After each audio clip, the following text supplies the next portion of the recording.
Nikita Mirzani dan asistennya Mail Syaputra resmi ditahan terkait kasus pemerasan terhadap dokter kecantikan Reza Gladys pada Selasa 4 Maret 2025.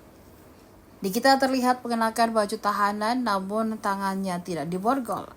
Nampak artis papan atas Indonesia itu tak mengenakan baju tahanan sebagaimana mestinya. Ia dan asistennya mendapat pengawalan saat keluar dari gedung Direktorat Reserse Cyber Polda Metro Jaya.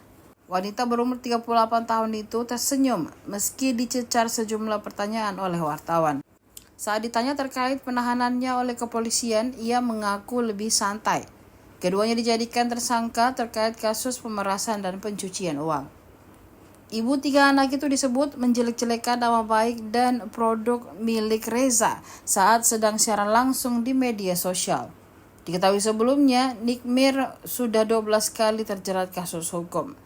Berikut ini sejumlah deretan kasus hukum yang dialami Nikita Mirzani.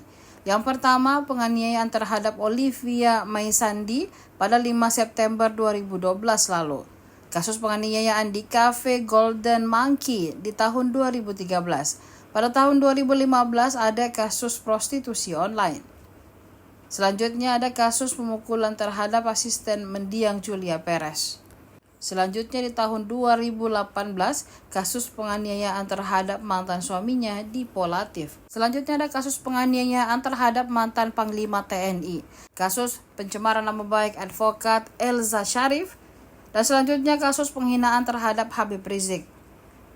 Hal lain yakni konflik dengan mantan suami Sajat Ukra, bermasalah juga dengan pengacara Indra Tarigan di tahun 2019.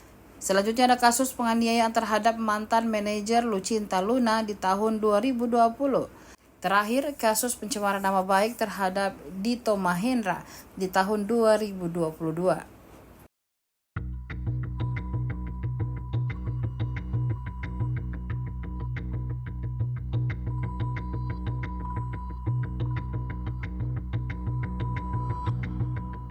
Download Tribun X sekarang, menghadirkan lokal menjadi Indonesia.